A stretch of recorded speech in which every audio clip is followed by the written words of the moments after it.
It's the real side of H-Town, 97.9 The Box, the Madd Hatta Morning Show in the studio. Houston native, jazz aficionado, great jazz musician, also with ties to hip hop. I don't know how to introduce Robert Glasper. Really hard. Grammy Award winning. Multi. Multi-award. The Emmy is singular. I have one Emmy. Yo, you got an Emmy. So Emmy / Grammy Award winning musician Robert Glasper. Yo. Is in the studio. Yeah, you are all those things, man. Do you know where all your stuff is? Do you know what the Emmy is and the Grammys and everything? I know the Emmy's at my house. Okay. I have 4 Grammys, and I've split them up amongst family members here in Texas. Was that mandatory? No. I just gave it to them for, like, Christmas gifts. A Grammy for Christmas? Oh, wow. I let them borrow it for Christmas. You know, your family loves to brag on you, and nothing's better than bragging on you with the actual Grammy. My dad has one. When I gave him my Grammy, every day he would send me a picture of a random person at the gas station, like holding the Grammy, like in the grocery store, holding the Grammy, Church's Fried Chicken, holding the Grammy, like random people, like he would just drive around with it. Well, Rob, go back. So they don't.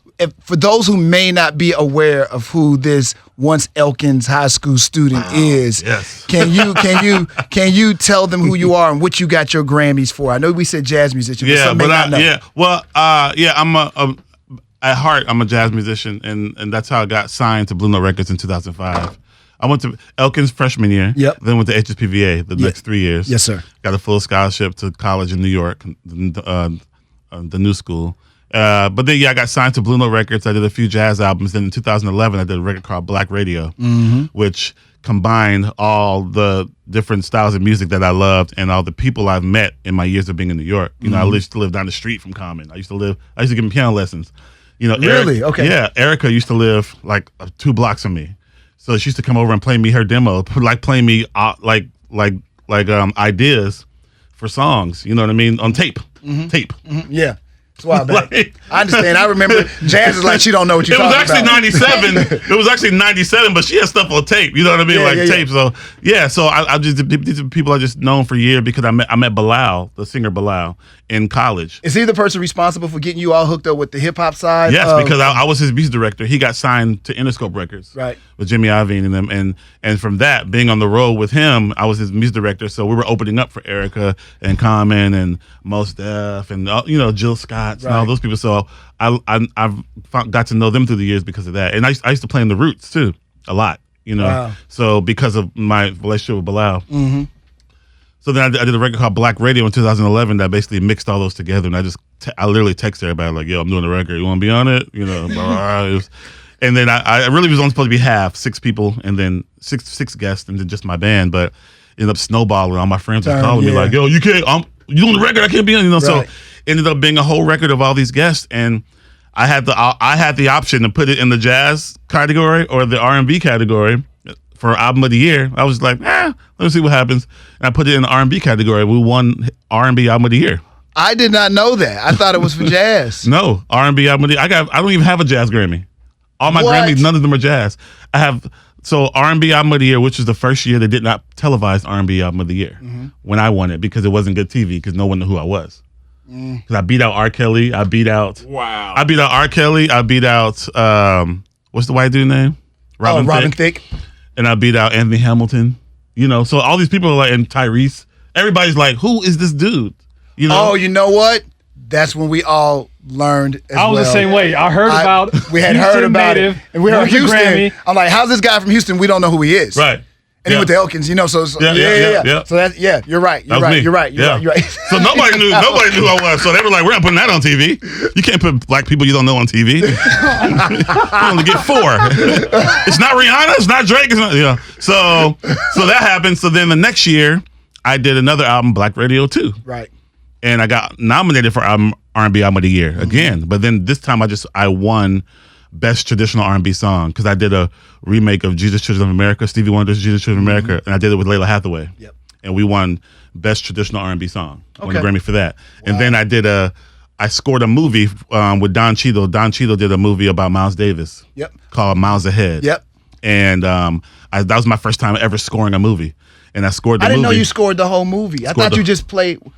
I thought you just played music for the movie. No. I wrote and scored the whole movie. I didn't Yeah, realize that. when it wasn't actual Miles Davis recordings playing, I did everything else. Oh wow. Yeah, so and I ended up winning a Grammy for that for best soundtrack. We beat out Straight Outta Compton. Yeah. We beat out Amy Winehouse Story. We beat out Suicide Squad. Wow. We didn't think we were going to win to the point where Don Cheadle did not come to the Grammys. He was like, come on, man. Come on, man. I mean, we made it this far. I was like, bro, just come. He's like, nah. I said, all right, if we win, you got to get your butt up, get dressed, and come to the red carpet. Dude, first of all, that particular category was like the second one that day. Mm-hmm. So it was early. It was like 9 in the morning or something. It was super early. So it wasn't that early, but like 12:30 afternoon. I called him. Like, yo, we won. He's like, shut up. I was like, bro, I sent him a picture of me dancing with the Grammy on the stage. So he got dressed. And he came down to the red carpet. Came down to the red carpet. So I had to walk the red carpet twice. So I walked the red carpet twice, you know what I mean? Because we walked it first. Walked it again with Don. About an hour later, we got something to eat. Hour later, walked the red carpet. But I didn't know at the Grammys you can't scan your ticket twice. So when it was time to go to the televised portion of the Grammys, they wouldn't let none of us in. They wouldn't let me in. I'm standing at the door, and everybody's passing me like, congratulations, Robert. Man, I'm a big fan. Taking pictures. The security guard doesn't care about none of that. He's like, I don't care about none of that. You already was in, so I can't let you in. So it took us 45 minutes to finally get into the actual televised portion of the Grammy. It's so funny. And then my last Grammy is for Kendrick Lamar's "To Pimp a Butterfly" record. Mm-hmm. I played on 9 songs in the record, but If These Walls Could Talk got Hip Hop Song of the Year, and I was a guest on that song. You've done it all, and then the Emmy. And then the Emmy was for Ava DuVernay. She did a film called The 13th on Netflix. Oh, yeah. Actually, I recorded that here. What happened was Ava called Common the very last minute. She's like, I got 5 days, and I need an ending song for this movie I just did. Mm-hmm. And I don't have an ending song that really speaks to me. Can you do it? Common called me. I'm in Houston with my son. He said, yo, can you fly to LA, do this song? And I was like, nah, I'm with my son. I can't. I'm always on tour and stuff. So when I make time for my son, I try never to break it. It's his time. I was like, bro, I can't. You know, I can't do it. Sorry, man. I got to be here, you know, visiting family. He was like, man, I'll come down there. I was like, all right. So him and his people came down here. We found the studio, and we came up with this song called Letter to the Free. And we came up with it here and did the bulk of it here. And then he flew to New York like the next day and laid his vocal, sent it to Ava, and it ended up winning an Emmy for a best song on a documentary. Wow. Yeah, it's crazy. Is everything with you a story? None of it's easy. So all we need now is Oscar and Tony. Exactly. So is that coming? Common, all he needs is a Tony, and he's an EGOT. There's only 12 in the world. That's what I'm saying. You need to be. I need to.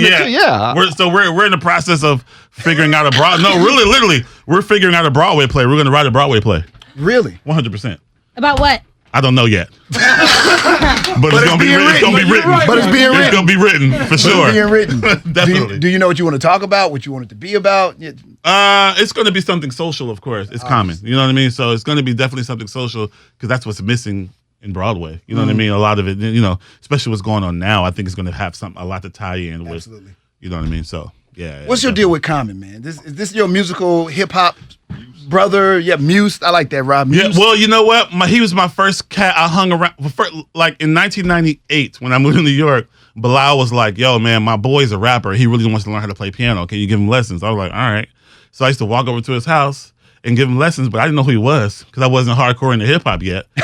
I didn't know who he was, so I was going to his house. He was over there trying to help Common be a better player. Yeah. And then we hooked up with Jay Dilla. I went to Detroit with Bilal to work with Jay Dilla for like 2 weeks for Bilal's first record.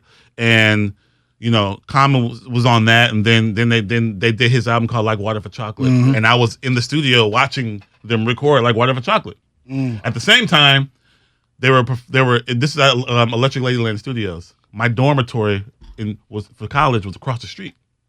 So I watched in the studio one time was Bilal on the top floor, Common doing Like Water for Chocolate second floor, D'Angelo doing Voodoo on the bottom floor, and Erica doing, I want to say Mama's Gun or something, all in the same joint. So we were like literally running up and down the stairs to other people's sessions, like checking stuff out. You know what I mean? Like that was actually a time period like that happened. It was like, I think it was 99. Yeah.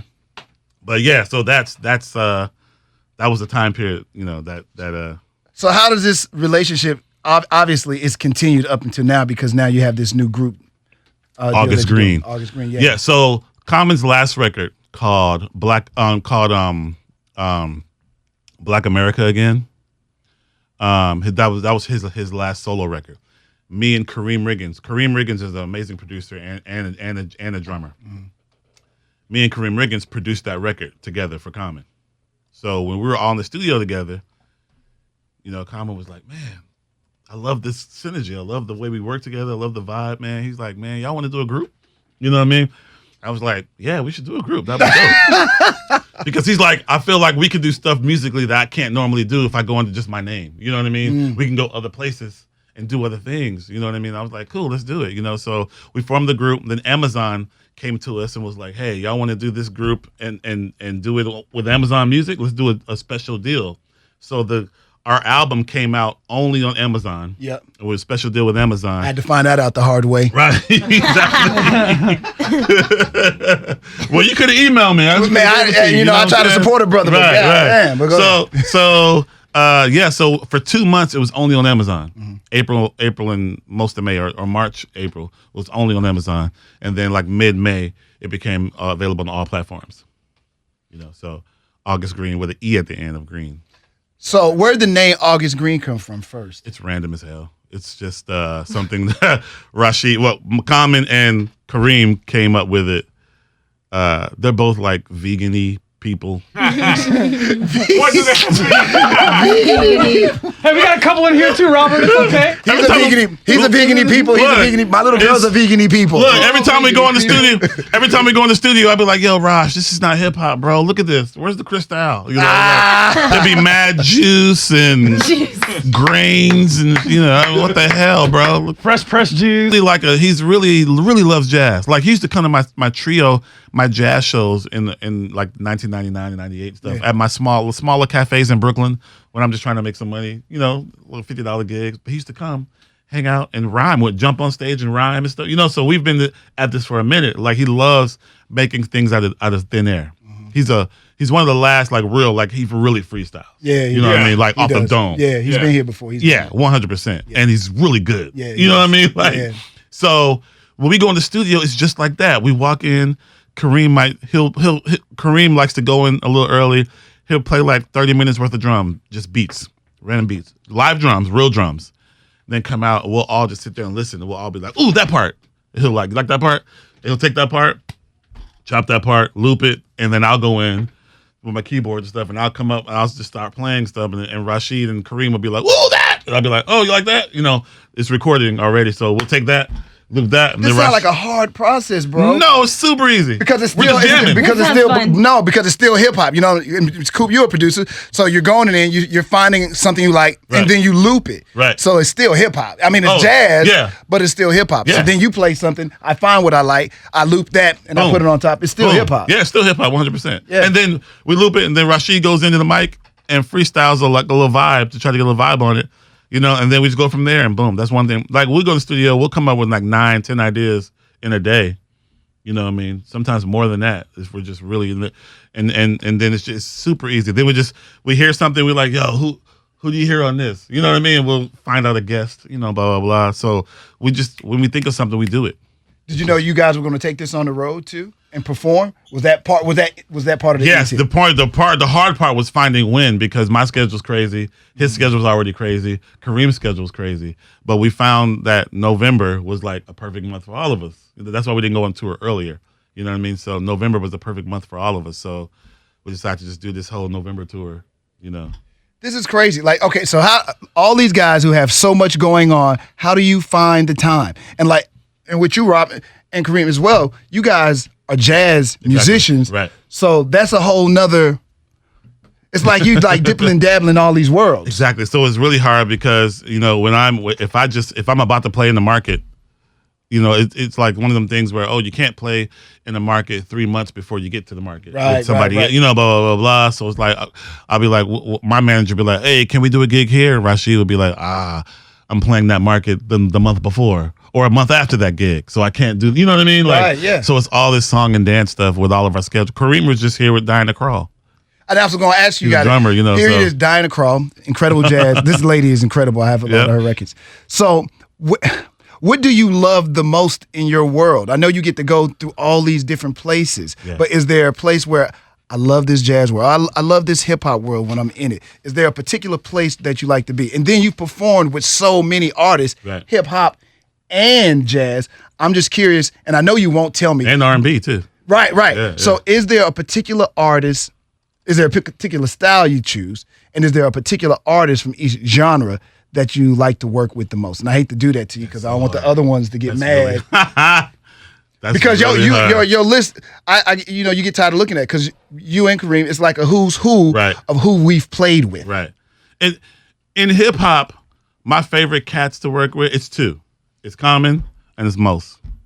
Yassine Bey, aka Yassine. You know what I mean? Because well, I've been working with Mos just as long as I've been working with Common. And Mos, I used to be Mos's music director. And from 2005 to like 2009, I was his music director. So whenever he did a gig with a band, it was using my band, and we would rock. We just did 2 shows because he's retired. Yeah, I'm glad you said that. Is he really going to stop? Because no, he loves it too much. Thanks. I'm glad you told me that. Yeah, he loves it way too much. They're even, yeah. So say no more. Yeah. So we just did 2 shows in Paris and London. My band and Mos. We did a show in Paris and a show in London in March just now. You know what I mean? I love Mos and I love Rashid, and it's because they're so fluid with all the music. You know what I mean? They love so much music that we can throw anything at them, and they be like, "Ooh, yeah, we love that." Blah blah blah blah. So and they're just dope. They're super dope too. On the R&B side, I mean, Bilal's my favorite vocalist. Period. See, these are all your friends, though. I know, but that's not my fault. You have to say that. It's not my fault. These are your buddies, man. I love Anita Baker. Well, who don't? Rob is in love with Anita Baker. Who's not in love with Anita Baker? I just played with her. Ooh, I just played with her. Well, trumped us on that one. So how did that work out? She was in Chicago. I was in Chicago. Well, I did a song. Well, we were both signed to Blue Note Records at the same time. Mm-hmm. And then turns out her son was a big fan of mine. He's a DJ. Her son was a big fan of mine. And he was telling his mom about me, blah, blah, blah, blah. Long story short, I tweeted, this is like 2 years ago. I tweeted, hey, I'm about to land in L.A.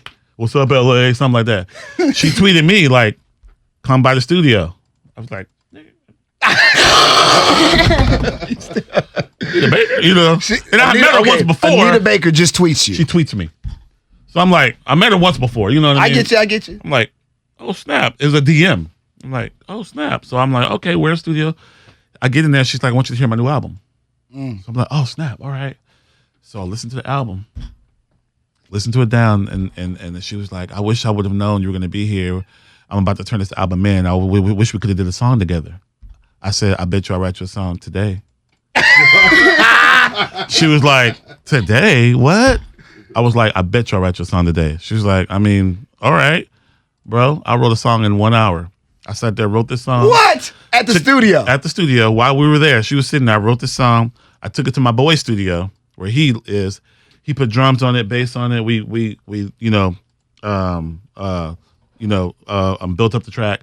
Called my other boy. So it was my boy Andre Harris, a great producer. Called my other boy Sir to come in and write lyrics and write a melody to the song. So we demoed the song, sent it to her that evening. She learned it overnight. What? Came back in the studio the next day and did it in one take. Come on. Come on. Now he's just trying to have stories to tell. Now he's just trying to be impressive. All right, Rob, you can tell a good story. Okay, we get it. Rob Glasper can tell a good story. We get it, but now we're just going too far. But check it out. Then she says, I've only had 3 songs in my life fit me like a couture dress to where I didn't have to change anything. And I was the 3rd Rob. song. You were the couture dress? What would The other 2 was some song, something she did with George Duke, and I forget the first one. But because I was telling her, giving you the best that I got is like one of the reasons why I play the piano. That song, specifically that song. You know what I mean? My mom used to play a lot of Anita Baker and a lot of Luther in the house. So between that. Luther, and because they both used acoustic piano, they both used acoustic piano all the time. You know what I mean? So those things registered with me. Resonated with me for since I was in elementary school. So when I got a chance to get in with it. But anyway, long story short, the album's not coming out. But so I don't know. What? Wait, a what? minute. I don't How know you the do this? details. I don't know the details, but the album's not coming out. But I do have the song. So my dream is to hopefully she'll let me put the song out maybe on my Black Radio 3 album. Wow. We'll see. There's like a million questions I have for Robert. I'm trying not. I know. I don't want to talk real about the sex tape with me and Halle Berry. I want this to be strictly about music, please. I don't want any controversy. No controversy this morning.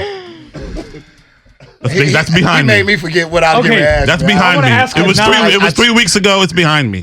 I want to ask a non-music question. I follow you on Instagram. I know you're a huge Rockets fan. Yes. What do you think about Carmelo coming to the team? I love it. Well, this is what I love. Okay. I'm a Carmelo fan. When he's on, he's on. He's an offensive machine when he's on. I get it. He's getting a little older. You know what I mean? And maybe a little bit lazy. But I feel like it's still if he plays some defense. That's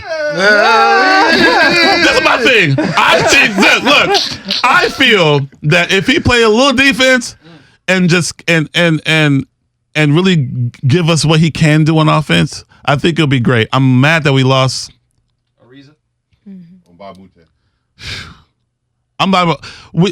We need some defensive players. We don't have any defensive players really like that. You know, Chris Paul's great. You know, he can play some defense. Harden doesn't play in the defense a little bit. Yeah, Harden doesn't play defense. He's all offense. My thing with Harden, I love Harden. He's an offensive machine, but I think he dribbles too many times for each possession. That's why he gets tired at the end of the game. You know what I mean? He literally out-dribbled. They had the stat. He out-dribbled. Kevin Durant, Steph Curry, and Draymond Green. All three of them, he out-dribbled all three of them in one game. They had 500 dribbles. I didn't even know they had dribble count. Oh, they do. They do. They had the one game. They had 500 dribbles between the three of them. He had 550. Because when you look at it, you're not going to stop him. But it's like 30 of these before he makes his move, and it's tiring. You know what I mean? He letting boys know, man. You know, I was at Game 7. I was there. I was right there. I watched the whole thing, and he just gets tired at the end. You know what I mean? And kind of it feels like he's giving up.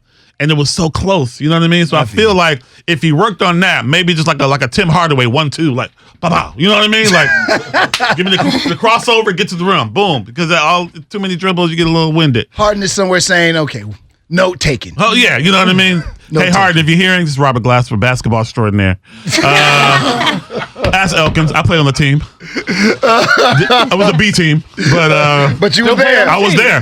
Actually, I didn't even really play. I was on the bench, but I was there watching the games in high school. Did you make to say in the bench or on the band? On the bench. Then I slid the bench over to the piano. And the deal with Blue Note, you had been there for so long. That deal is up now.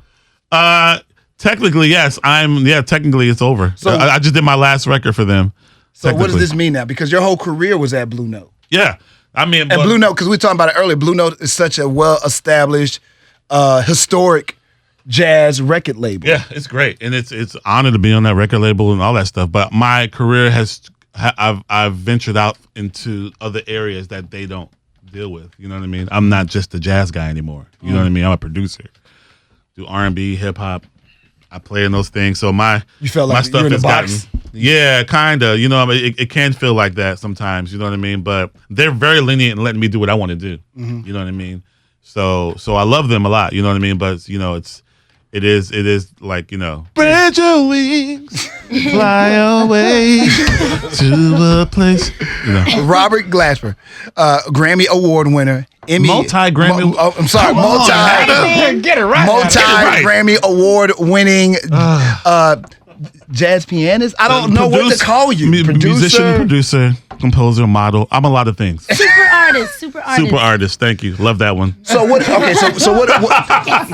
Okay. Here's another serious question. Because you do have so much going on, you play in all these different worlds, and you have a son. How are you managing family? Because they need their time. Kid needs his time. Yep. Your musicians, your career needs its time. Yep. How is Robert managing all this? Well, you try to make people not hate you as much.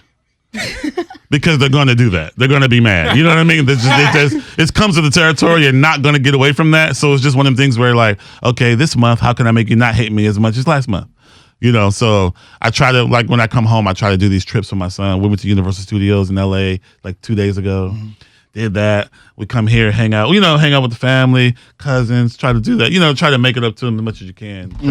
I try to be super dad, and then get back to his mom and so I can be regular. So she'd be mad at me. So like, super dad, here you go. That's how it comes off. But it's hard. I mean, you go with the flow and you try to do what you can, but at the end of the day, they're just gonna, you just try to make it up as you can. Would you have chosen anything else? No, not at all. You're definitely doing what Robert Glasper was put here to do. Yes, I do want to dabble in some acting though. You know what I mean? So I'm taking some small steps to getting more in front of the camera. Why? Why is that something that you're interested in? He said, look at him. Duh.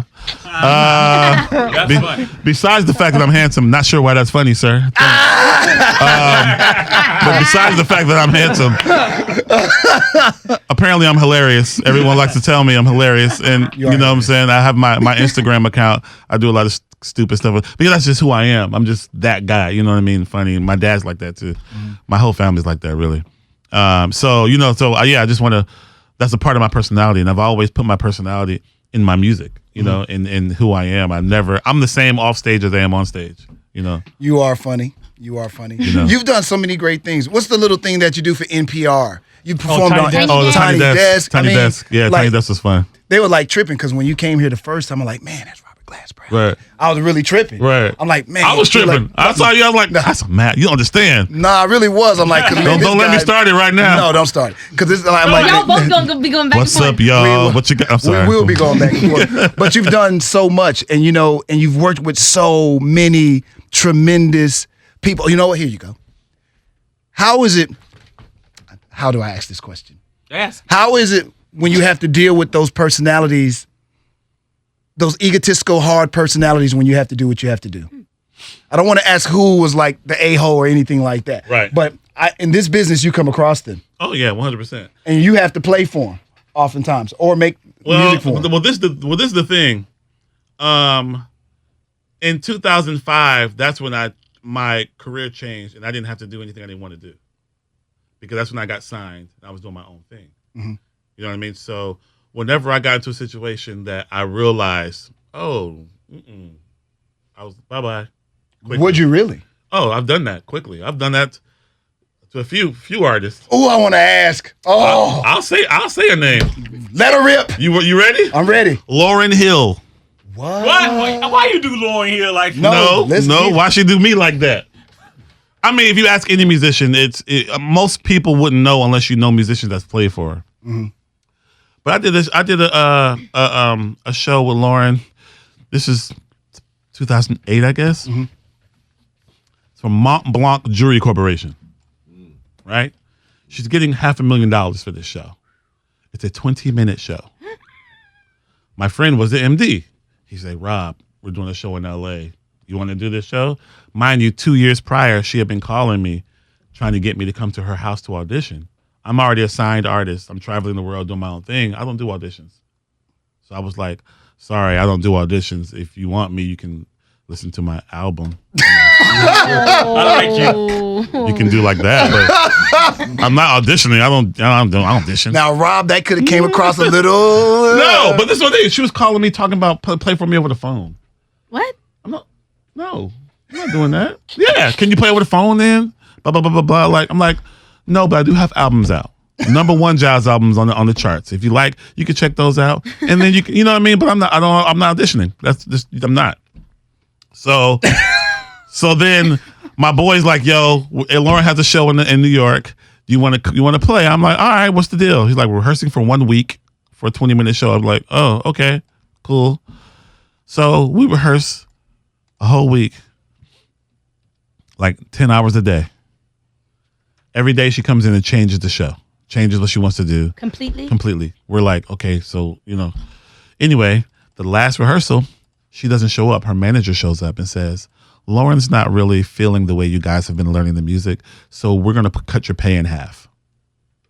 the last rehearsal, the day before the show. We're going to cut your pay in half. First of all, we won't get paid that much anyway, but understand she's getting $500,000. So seriously, you're going to take these 5 musicians and cut their pay in half? Okay, do you feel like y'all were messing up, though? Not at all. It was a super band. Not at all. We weren't. I seen Robert Glasper. So No, but that's a fair question. It is a fair just question. because you know. We weren't. No, but she has a thing of she likes to fire bands. I can rattle off 15 guys off the top of my head. She will go on tour with a band, and in the city that they're doing a show, she'll hold auditions for her band. Wait a minute. Who does that? Say that again now. She'll go on tour. Yeah. This happened to one of my boys, a few of my boys, but this one particular, they flew to Japan to do shows in Japan. While she's in Japan, she's holding auditions in the hotel, in the ballroom for her band. Damn, that's gangster right That's there. super gangster. That's gangster right there. Lauryn Hill a gangster, man. Super gangster. And nothing's wrong. It's not, the bands are good. She gets the best musicians. The bands are always good. She just has a thing. I don't know what it is, but it's a thing. So anyway, so the last rehearsal, they go around to everybody like, y'all cool with that? We're cutting pay in half. You cool? You basically like, if you're not cool, you can leave. I didn't need that gig. I'm making money on my own. I have my own career at that time. I'm like, well, I was eating a beef patty. I never forget it. I was eating a beef patty, and I was like, when I finish my beef patty, I'm going home, so y'all can do what y'all need to do. But look, I'm the principal. I'm the piano player. I'm the principal piano player. I know they need me. Right. The gig's tomorrow. You know what I mean? So I'm like, I'm going home. I walk out.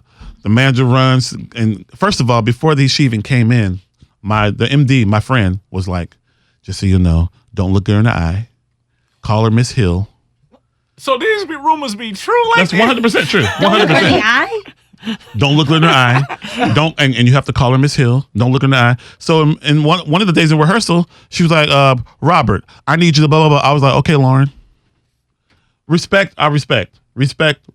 You know what I mean? You can't come into a situation, especially when you've already stolen all of my friends' music. Miseducation was made by great musicians and producers that I know. Oh, Lord. Personally. Go ahead. What you talking about? Let us speak. You know what I mean? Oh, Lord. So you got a big head off of music that you didn't even write. You feel me though? You got a big Robert. You know she gonna hear this. 100%. Okay. I could care less.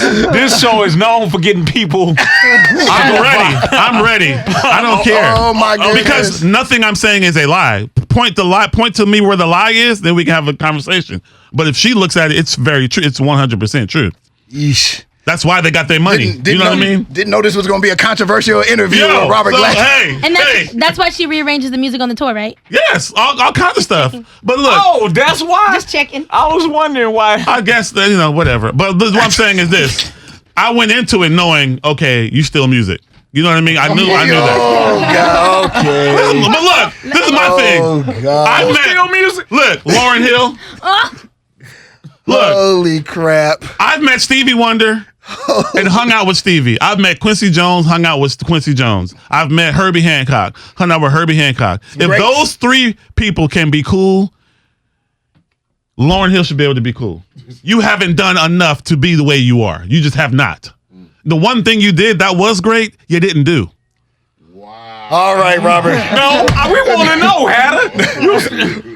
That's where I'm at. Where y'all at? Come on, Cooper. You usually doing the rap sound. No, it ain't happening. We got time today. I'm out here. Look, I'm out here. So you trying to say she didn't make the classic man. album? No, we're not. Look, what I'm saying is she took the credit for making the classic album. Those songs were written by other people, and they did not get their credit. She likes to take credit so she can become this super person. If you're a super person, you're that talented, Do it again. do it. You feel me? She couldn't tune her guitar in rehearsal. We were in rehearsal. She had my boy Benji tune her guitar. Benji. She would come in rehearsal like this. I thought we was going to have a nice conversation about the Hometown Hero. Look. She would come into rehearsal and say, Benji, guitar. And just hold it out like this. He would run and tune the guitar. Oh, God. Okay, no more stories. No more stories. This ain't live. You can edit this later. Look, I'm telling you the truth. So anyway, I leave rehearsal. I'm like, I'm eating my beef patty. I'm leaving. I leave rehearsal. They run after me. They run after me to the middle of the street. Like, what can we do? I said, well, before 4 o'clock, you can wire all my money into my account because now I don't trust y'all. So if you want me to do this gig, you have to wire my money into my account within 30 minutes. That's what you can do. So I waited. They wired the money to my account, and then I went home. I didn't do the rehearsal because they are disrespecting me. I went home, and then I came back and did the show. I did the show the next day. How'd the show go? It was great. It's 20 minutes. We like 4 songs. How can it go wrong? But I will say this. There was one joyous moment in that week. There's a song called Doo-Wop, right? Starts off with the piano. Bling, bling, bling, bling, bling. So one day she was just being a real, and I'm like, okay. Holy jeez. So she was like doo-wop. Instead of doing doo-wop, I went bloom, bloom, bloom, bloom, bloom, bloom, bloom. That's the intro to Joyful Joyful. She looked at me and sang a verse and a chorus. We did a verse and a chorus of Joyful Joyful. And then she looked at me and was like, okay, back to this. So for a minute and a half, we got the Lauryn. Normalized. Yeah, she normalized and became. So it's in there. I really feel like she's in. If something happened, people can change. Right. You know what I'm saying? So I'm not shitting on her forever and I'm like, coming up. But that's just stuff that really happened. And you're going to have to take accountability for it at some point. You know what I mean? And then you're good. Like Maxwell, I used to play with Maxwell. I was playing Maxwell's the whole Pretty Wings 2009 to 2014. The nicest guy, one of the nicest artists I've ever played with. Good guy. Whenever he came to Houston, I was on piano. Like great guy. But he'll tell you, he was like, man, my early years, you couldn't have been in my band in my early years because he said I was a whole different person. Really? Yeah, he was a whole different kind of dude. Like, And he can be honest and say that I was tripping. he was tripping. He said it, and he wasn't like that with us at all. You know what I mean? At all. So people can change. You know what I mean? So I hope she does change. But those were real things. She disrespected a lot of people. A lot of musicians with families just cutting you off. We just did something together, but it was remotely. You know what I mean? We did a tribute to Nina Simone album. It was called Nina Simone Revisited. She produced the first half, and I produced the second half of it. So I produced the first half. She sung all the songs, and she used her band. The second half, I used other art. I used Jasmine Sullivan. I used Andra Day. I used Gregory Porter. Nice. I used Usher. Wow. I used Mary J. Blige, and I used somebody else. So that's like half and half. But it's on. You can get it anywhere on any platform.